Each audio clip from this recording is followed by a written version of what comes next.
নমস্কার বন্ধুরা, আমার নতুন ব্লগে আপনাদের সবাইকে স্বাগত জানাই। আশা করছি সবাই ভালো আছেন। যে যেখানে আছেন আমরাও খুব ভালো আছি। শারীরিকভাবে তো বটেই, মানসিকভাবেও মন্দ নেই। আজকে সকালবেলায় বিজয় কাকু আমাদের বাড়িতে কাজ করতে এসেছেন এবং সকালবেলায় আরেকজন ভদ্রলোককে আমার শ্বশুরমশাই ডেকে পাঠিয়েছিলেন।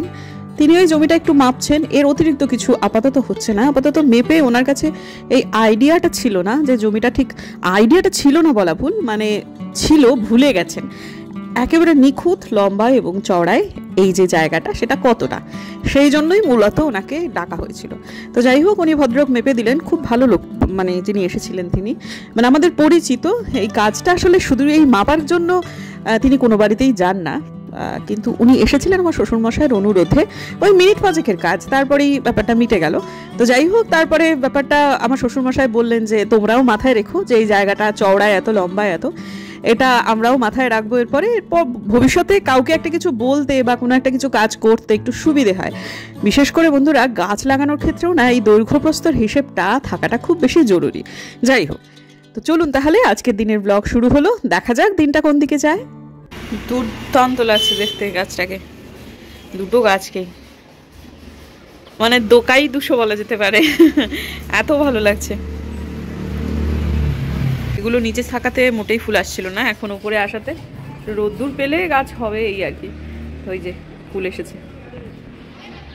অনেক সকালবেলায় উঠেছি, উঠে সমস্ত কাজকর্ম সেরেছি।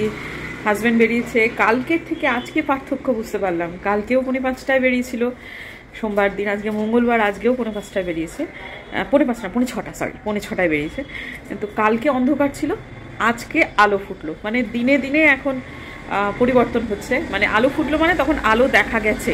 কালকে একদমই আঁধার ছিল, কিন্তু আজকে দেখলাম ঠিক ওই একই সময়ে পূবের আকাশ যথেষ্ট পরিমাণ পরিষ্কার।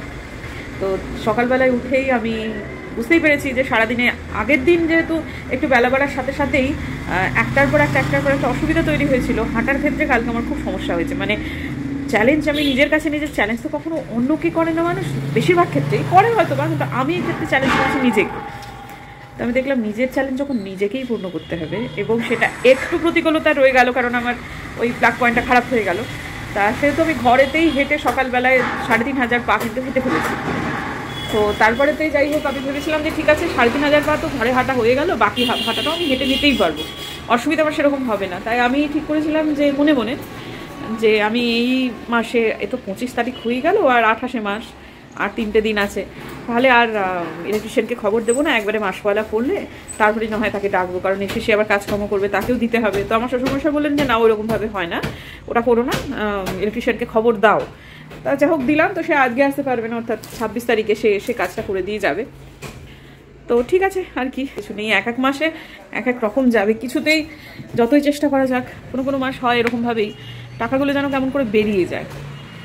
আর অনেকেই হয়তো বা নিয়মিত তারা কমেন্ট না করলেও মাঝে মধ্যে তাদের জিজ্ঞাসা তারা কমেন্ট সেকশনে জানিয়েছেন যে আমার মাস কাবারি কীরকমভাবে হয় বা মাসের খরচা কীরকমভাবে ম্যানেজ করি। আমি প্রত্যেক মাসে আমার 20,000 টাকার মধ্যে সংসার চালানোর চেষ্টা করি। তো চেষ্টাটা মানে আমি চাই যে ধরে নিই, মাথায় এরকম সেট করে নিই যে 17,000 টাকার মধ্যে আমার সংসারটা চালাতে হবে। বাকি 3,000 সবসময় আমি ধরে নিই যে ওটা ধরতে হবে না বা সেরকমগুলো কিছু আর কি। বেশ কয়েক মাস হয় বছরে, যে কয়েক মাসে আমার ওই 17,000 টাকার মধ্যেও হয়ে যায়, কোনো কোনো মাসে হয়তো বা 500,000 টাকা বেশি হলো। তার মানে অতিরিক্ত যে টাকাটা আমার হয় সেটা ওই যে কাজের লোকেদের যে 12 মাসের 13 মাসের বেতন দিতে হয় আর কি, সেটা ম্যানেজ হয়ে যায়। আবার এদিক ওদিক অনেক সময় হঠাৎ করে চলে আসা খরচা, মানে ওইভাবে করে আমি ম্যানেজ করতে পারি। অনেক কিছুই হঠাৎ করে খরচ এসে গেছে এবারে, যার ফলে এবারে আমার সত্যিই চাপের মাস। সেই জন্য একটু ভাবছি যে চেপে চেপে খরচা করা যায় কিনা। আমি যথাসম্ভব চাই যে এর থেকে যেন বেশি না হয় কোনোভাবেই। মাথায় যদি 17,000 টাকা ঢুকিয়ে নিই, তাহলে যে বাকি 3,000 টাকার কথাটা না, আমি ওটা ধরে নিচ্ছি যে ওটা আমার কাছে নেই, তাহলে চালানোটা সুবিধে হয়। কিন্তু আমি প্রথম থেকেই যে না, আমি আছে 17, তার মধ্যে দেখবেন একটুখানি খরচ হয়েই যাচ্ছে। আর একটা জিনিস আমি সংসার খরচ চালাতে গিয়ে বুঝেছি, এই যে রিক্সা ভাড়া, টোটো ভাড়া, এগুলোতেও প্রচুর টাকা বেরিয়ে যায়।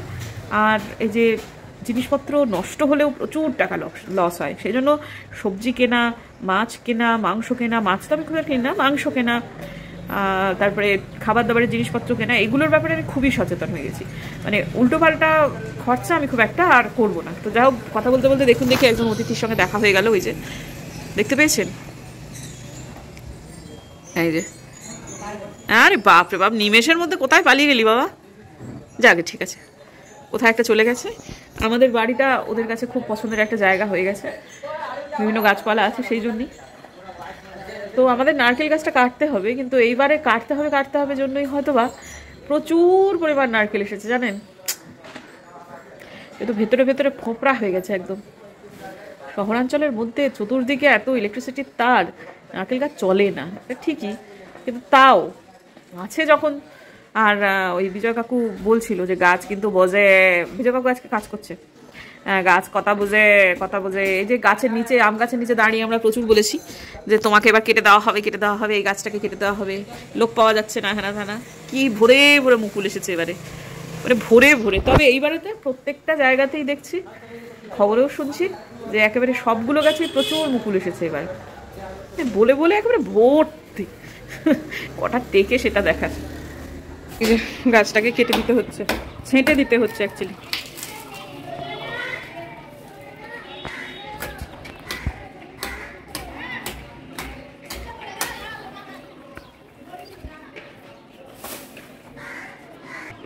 ছেড়ে দিন কাকু, ওটা কাটবেন, কাটুন। হ্যাঁ কাটুন।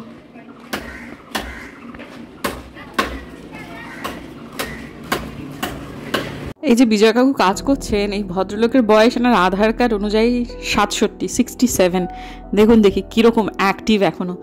আসল কথাটা হচ্ছে খুব ভোরবেলায় ওঠে এবং খুব তাড়াতাড়ি শুতে চলে যায়, এবং লাইফ খুব ডিসিপ্লিন। কিন্তু হ্যাঁ, হতে পারে তিনি খেটে খাওয়া মানুষ, হয়তো বা খুব অর্থবান মানুষ নন, কিন্তু খুব ডিসিপ্লিন। যে সমস্ত মানুষেরা সারা জীবন নিয়মানুবর্তিতা থাকেন তাদের না আয়ুটা খুব সচলভাবে দীর্ঘজীবী হন তারা আর কি। এটা হচ্ছে এই ভদ্রলোককে দেখে আমি খুব ভালো করে আর একবার অনুমান করছি। যাই হোক, এটা কেন কাটা হচ্ছে সেটা নিশ্চয়ই আপনারা বুঝতেও পারছেন। যাই হোক, কি আর করা যাবে, গাছটা ছাঁটা হলে গাছটা আরও ভালো হবে। আপাতত এইটাই ধরে নিচ্ছি। আজকে শুধু ঘরে হাঁটবো না, আজকে একটু বেরোবো, ভালো লাগছে না সারাদিন ঘরের মধ্যে। খেয়াল করছি আমরা, সেটা হচ্ছে কদিন হলো চড়াই পাখি খুব কমে গেছে। এই আবহাওয়াটাতে কি চড়াই পাখি একটু কমে যায়? তুলনামূলকভাবে খুবই কমে গেছে, একটু একটু না। নাহলে এতদিনে এটা খালি হয়ে যাওয়ার কথা ছিল, সেটা হয়নি। আচ্ছা, আমি যে খরচের কথা বললাম তাতে হয়তো অনেকের মনে হতে পারে যে রূপো টুপোগুলো, ওগুলো আমি সব সংসার খরচা থেকে কিনি। ওগুলো কিন্তু সংসার খরচা থেকে হয় না, ওটা আমার নিজের টাকা। রান্নাঘরের জানলা দিয়ে বোল কটা টেকে, এইটাই হচ্ছে দেখবার। একটা ঝড় বৃষ্টি হলেই গেল, বৃষ্টি হলে না, ঝড় হলে একটা যদি একটু হাওয়া হয় তাহলেই, কিন্তু যদি না হয় সেটাই কাম্য। তাহলে এরকমভাবে হাত বাড়িয়ে আম পাড়ার আনন্দ, হাত বাড়িয়ে একদিন তো পেয়ারা পেরেছি, এবার আম পারবো, যদি এনারা থাকেন তো এবং আম দেন তো, তাহলেই। বিকেল হয়ে গেছে, জানলা বন্ধ করতে হবে, তা নইলে মশাদের সাম্রাজ্যে বাস করি আমরা। নিজেদের বাড়িতে থাকি না, মশাদের বাড়িতে আমরা থাকি। শিব পাড়ায় বাড়ি তো, তাই জন্য একেবারে সন্ধ্যে থেকে প্রচুর শিবের গান, শিবের স্তব, এসবগুলো শুরু হয়ে গেছে। কালকে শিবরাত্রি, তো এখন আমি আর টুকুর একটুখানি বেরোবো। পড়তে গেছিলো, টিউশন গেছিলো, একটু আগেই ফিরলো। তারপর আমি আর সে একটু হনটন করতে বেরোবো। হ্যাঁ, হনটন করে তারপর ওকে একটু একটা ছোট্ট দোকানে ঢুকে একটু খাওয়াবো। খাওয়ানোর পর তারপর আবার আমরা হনটন করতে করতে ফেরত আসবো। আমরা যাচ্ছি কলেজ পাড়ায়, আশা করছি যাতায়াতে আমাদের 3000 স্টেপ হয়ে যাবে। হবে না? অত হবে না। হবে না? শিওর? শিওর। তুই একটু তাকা না, সেজেছিস বুঝেছিস, তাকা না। সাদিনী, তুমি ছুটবে না? হ্যাঁ, কালকে তুমি এত ছুটেছো। আমি আর কোথায় ছুটলাম? শোনো, কালকে তুমি এত ছুটেছো যে ট্রেডমিলটা চলছে না। দেখি একবার, ট্রেডমিল চলছে না, বিশ্বাস করেছে। কি বাবা, আপনি কি হবে, এই জন্য তো আমি বারণ করি। তুমি কালকে, আমি তোমাকে বারবার বলেছিলাম খালি পায়ে ট্রেডমিলে হেঁটো না। কি হচ্ছে তাহলে? আমি কি আর কি মেরেছিলাম? না না, এর কি মনে নেই। তোমাকে আমি কালকে নিষেধ করলাম না খালি পায়ে হাঁটতে নেই, এটা পুরো বন্ধ হয়ে গেছে। এটা কালকে তুমি শেষ চড়েছো, তারপর আমি আর কেউ চড়েনি। কি বাবা, আমি তো 2 দিন ধরে চড়ছি না, কিছুই তো করতে পারছি না আমি। কিছু তো একটা খোলা আছে। কিচ্ছু খোলা নেই বন্ধু, এই দিকটা দেখো, ওই দিকটা দেখো, সবকিছু তুমি দেখো না, কিচ্ছু খোলা নেই, বাবা অ্যাকচুয়ালি কাজ করছে। কাজ করছে না।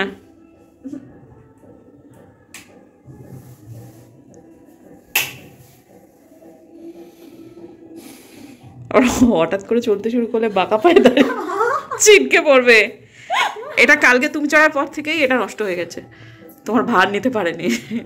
বলুন না, এটা চালাবার ব্যবস্থা করো, এসব বলতে নেই। ভয় পেয়ে কিছু গেছে, হচ্ছে না। ভয় পেয়ে গেছে। না এটা করো না, এটা করো না, একটু একটু চালাই, একটু এটা কি আরে আমি কিছু করে দেখো, আরে এটা কি হয়েছে? আমি কিছু করিনি। 15 কিলোমিটার জাস্ট অন হয়ে যাবে। না না না, আরে আমি কিছুই করিনি বোম্বা দাদা, এটা প্লাগটা খারাপ হয়ে গেছে, প্লাগ খারাপ হয়ে গেছে জন্য এটা চলছে না। এটা কালকে লোক আসবে, ও, তোমার লোক ভাই এসে নিতে পারেনি। কিন্তু খারাপ হয়ে গেল, আমি শুনলাম তো। না, ভেবেছিলাম একটা কসরত করবো আমি। এইমাত্র তো খেলে, এখনো কসরত করতে না, হবে আমি না। একটু দেখতে যে এটা কিছু বোঝাবুঝির ব্যাপার আছে নাকি না? অশ্লীল কথা বলতে নেই, এটা কিসের জন্য ইউজ করে? ওরা তখন কানে ঢুকাচ্ছে। না না সিরিয়াসলি, এটা ওই তাহলে একটু দেখতে হবে। হ্যাঁ, ঠিক আছে। ওই কালকে গোপালদা আসবেন, শাড়ি দেবেন। সোয়েটার না পরে যাচ্ছি, ঠান্ডা লাগতে পারে, থাক হাঁটবো তো, গরম লেগে যাবে। এইটাই হইতেছে আমাদের ট্রান্সফরমার। ঠিক আছে, কোনো অসুবিধা নেই, চলুন আপাতত একটু হাঁটি। হ্যাঁ, হাঁটতে হাঁটতে যাব হচ্ছে প্রথমে অ্যাপোলো ফার্মেসিতে একটু ওষুধ বিশুধ কেনবার ব্যাপার আছে, তারপরেতে যাব ওই টুপুরকে নিয়ে একটা রেস্টুরেন্টে যাব, রামেন খাওয়াবো টুপুরকে, বুঝলেন তো। হ্যাঁ, আমি দেখবো সে খাবে। আর তারপরে আর একটা ইয়েতে যাব, একটা ওই ক্যাফেতে, সেখানে কয়েকটা জিনিস রঙিন প্রিন্ট আউট বার করতে হবে, সেই জন্য সেখানে। তো যাই হোক, আপাতত কলেজ পাড়াতে যাচ্ছি, 3000 স্টেপ, সেটা সত্যিই সম্ভব নয় যদি আমরা নাক ঘুরিয়ে হাত দেখাই, মানে হাত ঘুরিয়ে নাক না দেখাই, মানে একটু ঘুরে তবে না বাড়ি আসি, সেরকম একটা না করলে। তো যাই হোক, আপাতত মেয়েকে নিয়ে হাঁটতে বেশ ভালো লাগছে। আবহাওয়াটা এখন এত সুন্দর হয়ে গেছে শিলিগুড়িতে, এই আবহাওয়ায় যদি থাকে সারা জীবন, কি আনন্দ কি আনন্দ, কিন্তু সেটা তো থাকবে না। তো যাই হোক, ঠিক আছে, আপাতত এখন অ্যাপোলো ফার্মেসিতে একটু ঢুকে যাব। শিলিগুড়ি ফার্মেসিতে গেলে হয় ডিসকাউন্টটা বেশ অনেকটাই পাওয়া যায়, এখানেও ওরা ডিসকাউন্ট দিল, কিন্তু অতটা ওই 22% ডিসকাউন্ট মতো পাওয়া যায় না। তো ঠিক আছে, কিন্তু ভিড় থাকে না বন্ধুরা, সময়েরও একটা দাম আছে সত্যি। ওই শিলিগুড়ি ফার্মেসিতে গেলে আধ ঘন্টা হাতে নিয়ে আপনাকে যেতে হবে, সামান্য একটা জিনিস কিনলেও তাই। তো তারপর সেখান থেকে ওই ঠিক উল্টো দিকে, মানে সামান্য একটু হেঁটে উল্টো দিকে ওই ক্যাফেটার একেবারে লাগোয়া দ্য ভোগ হাউস, তো সেখানটাতে তেনাকে একটুখানি রামেন খাওয়াতে হবে। তিনি আমাকে একটুখানি ব্লগ টক করে দিলেন, না ও এই সময়টা আমি নিজেই নিজেকে ব্লগ করছি। হ্যাঁ, সে হাত পা গুটিয়ে রামেনের অপেক্ষা করছে, আর আমি অপেক্ষা করছি হচ্ছে লেমন জিঞ্জার টি। হ্যাঁ, তো মধু দেয়নি, খেতে অতি খারাপ হয়েছিল। তো তারপরে আবার নিজেকেই জিজ্ঞেস করছে যে চায়ের সাথে কি খাবেন, আমি আনুন একটু ফ্রেঞ্চ ফ্রাইজ। তো ফ্রেঞ্চ ফ্রাইজটা 50-50 হলো আর কি বলা যেতে পারে। হ্যাঁ, গল্প করতে করতে, মানে প্রথমে ফ্রেঞ্চ ফ্রাইজ কেন দিয়েছিল, তো টুপুরের খিদে পেয়েছে, আমারও সন্ধ্যেবেলায় আজকে অনেক দিন পর মনে হলো যে না একটু খাওয়া যেতেই পারে। তারপর মেয়েটার খিদে পেয়েছিল আর কি, তো দেখছি টপাটপ টপাটপ খেতে শুরু করেছে, আমরা বুঝলাম যে খিদে পেয়েছে, ঠিক আছে বাবা খা। তো তারপরে এটা বানাতে অনেকখানা সময় লাগলো, কিন্তু দেখতে হেভি হয়েছে আর সত্যি সুন্দর হয়েছে, খেতে ভালো। মানে বাড়ি থেকে এত কাছে এরকম একটা জাপানিজ খাবার আমার মেয়ে আমাকে বললো। হ্যাঁ, কিন্তু ওদের ওই কি বলে চপস্টিক, সেটা দিয়ে টুপুর খেতে পারে না, সেটা ওরা দেয়ও নি। তো আমাদের পাশে দুটি বিদেশি ছেলেমেয়ে ছিল, তারাও এটাই নিল এবং তারাও ওই কাঁটা চামচ দিয়েই খেলো। তো যাই হোক, ঠিক আছে, আপাতত সেখান থেকে খাওয়া দাওয়া হয়ে গেল। তারপর খেয়ে তার পেট পুরো ভর্তি হয়ে যাওয়ার পর, মানে সে কিছুটা খেতেও পারলো না, তারপরে ঝোলটা আমি চুমুক দিয়ে খেলাম। আচ্ছা, তারপর ওই পাশে ক্যাফেতে গেলাম, ক্যাফেতে গিয়ে তারপরে এবার ওই একটুখানি হাত ঘুরিয়ে নাক দেখানোর মতো করে সামান্য একটু ঘুরে, মানে ওইখান থেকে কলেজ পাড়ার সামনে দিয়ে বাঘাযতীন পার্কের একটা রাস্তা ধরে তারপরেতে বাড়ি এলাম। তো বাড়িতে আসার পথে আমার সুমিতাদির সাথে কথা হলো, সুমিতাদি ফোন করেছিলেন সেই সময়টাতে আমাকে, আমার সাবস্ক্রাইবার একজন দিদি আমাদের বাড়িতে এসেছিলেন। তো তার ছেলের বিয়ে খবর শুনে খুবই আনন্দিত হলাম, তিনি নেমন্তন্ন করলেন, কিন্তু এখনও দেরি আছে সেটা। যাই হোক, তো রাস্তা পথে আমার সাথে কথা হতে হতে বাড়ি এলাম। খুব সুন্দরভাবে আজকের এই যে বেরোনোটা সেটা আমার সমাধা হলো। এই যে শেষ পর্যন্ত আজকেও 10,000 স্টেপ কমপ্লিট হলো। খুব ভালো লাগছে যে পরপর 5 দিন কমপ্লিট করতে পারলাম। রান্নাঘরের সমস্ত কাজকর্ম তো মিটে গেল, তারপরে রান্নাঘর কেন সব ঘরেরই কাজকর্ম রাতের জন্য মিটে গেল। কালকে তো এই জায়গাটাতে এই কয়েকটা জিনিসপত্র জায়গা মতো ভরা হয়নি, গোছানো আছে কিন্তু জায়গা মতো তোলা হয়নি। যাই হোক, যেটা বলছিলাম যে কালকে তো সারা রাত ধরে এখানে শিব পার্বতীর বিয়ে হবে, এরা সব সেজে গুজে তৈরি। আজকে সব ওই বিয়ের আগের দিন ওদের মানে বিহারি ধারামতে কিছু সঙ্গীত টঙ্গীতের ওইসবের আয়োজন করেছিল ওরা। একটু আগে পর্যন্ত প্রচুর গান বাজনা হলো। এদের নিজস্ব ইয়ের প্রতি খুব যত্ন, কালচারের প্রতি কোনো রকম মিশেল নেই তাতে, একেবারে পিওর যেটা সেটাই হয়। মানে ঢোল নিয়ে সব মহিলারা বিভিন্ন সুরে, মানে অধিকাংশই বিভৎসবে সুরে, কিন্তু অন্তত যাই করুক না কেন তাতে নিজেদেরকে ধরে রাখার চেষ্টাটা খুব আর কি আছে। তো যাই হোক, যেটা বলছিলাম যে একজন সম্প্রতি ব্লগারকে নিয়ে, তো আমাদের তো সামাজিক মাধ্যম বাংলা ব্লগ মানে ব্লগ যারা দেখেন তাদের একটা বেশ বড় দর্শক তো বিরক্ত হয়েই ছিলেন। কিন্তু জানেন তো এরকম অনৈতিক কাজ অনেকে করে, অনেক অনেক অনেক। হালফিলের একটা কথাই যেমন বলি, এটা খুব বেশি করে জানতে পারলাম কারণ ঘটনাটা ঘটেছে আমাদের আত্মীয়দের মধ্যেই, তো সেজন্যই ব্যাপারটা বলছি। আমি থাম্বনেলটা দিতে পারছি না আপনাদের এখানে, নাহলে সেটা রয়েছে আমাদের কাছে। একজনের একটা পডকাস্ট চ্যানেল, বেশ স্বনামধন্য একটি চ্যানেল, সে সম্প্রতি একটা কন্টেন্ট করেছে মাঙ্গলিক দোষ বলে।